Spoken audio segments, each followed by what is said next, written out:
Welcome back to Between Bells. Chinese state media is calling the U.S. a rogue country and threatening retaliation if TikTok sale to Microsoft goes through.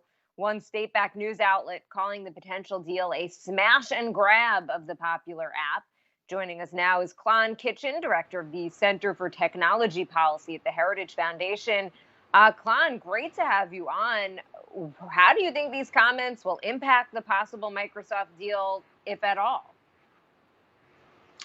Well, I don't know that the Chinese comments are going to affect anything on the American side. I think it is possible, although I would say unlikely at this point, that the Chinese government could somehow block TikTok's parent company ByteDance from making the sale. But if that happens, it would simply mean that the app would be then banned from the United States marketplace.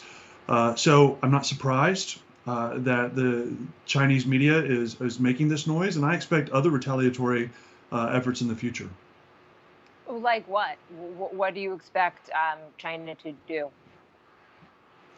Well, one, this conversation is going to continue to feature heavily in U.S.-China relations generally. So as we continue to engage with them on trade and other economic issues, this is certainly going to be a key part of that. But there are American companies operating in China who are currently being investigated. So, for example, there's a potential antitrust investigation of Apple that is opening up in China, and I wouldn't be surprised to see that as a potential mechanism to kind of get back at an American company for what China perceives as some type of well, as you said, a smash and grab action against their company. Really interesting. In terms of a possible ban, so just say the sale doesn't go through for whatever reason, even if it's China saying that ByteDance cannot sell TikTok, what would happen to TikTok? You do think that the Trump administration would follow through with a ban? Do you think users would just kind of find workarounds, or you think the app goes away here in the U.S.? Yeah, so one, I do think the administration sees it through. The national security calculus on this is actually pretty clear, and the only people who truly contest it are the Chinese for obvious reasons. But the facts are known and easily, I think, demonstrated.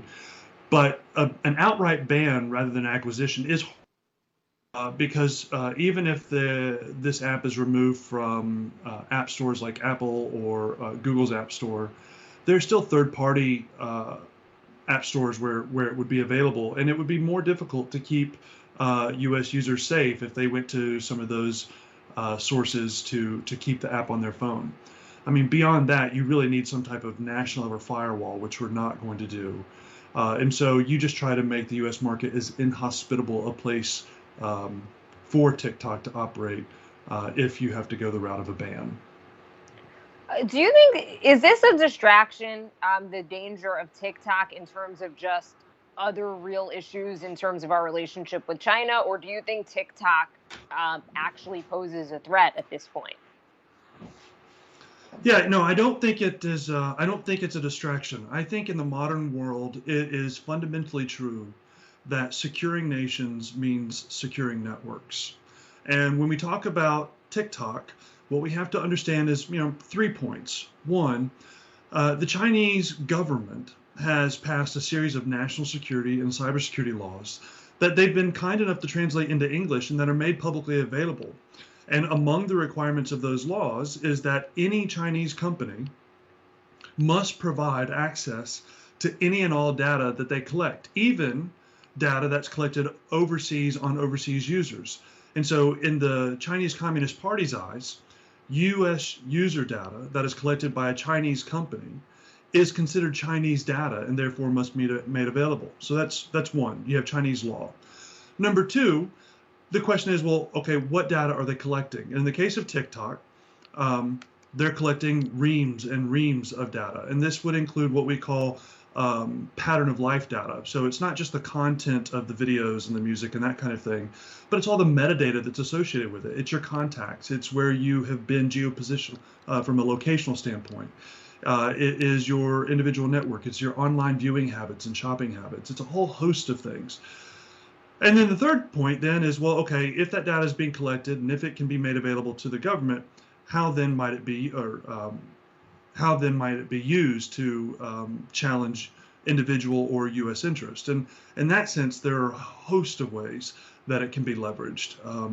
We're not worried about dance videos here. What we're worried is about a sophisticated state-backed capacity to do everything from online influence campaigns to individual manipulation and blackmail campaigns to much more sophisticated cyber threats. And TikTok certainly isn't the only threat that we face, but it's one worthy of being engaged. And I think that's one of the key points of what's going on right now, is that up until this point, China has had a deep trove of data that it's been able to collect through this application, and that's changing. And I think that's ultimately good. Just really quickly, even if this deal goes through with Microsoft, how can they guarantee that this trove of information and these millions of users and their data, that information would be back in safe hands? Is it already too late for users that are already on the app?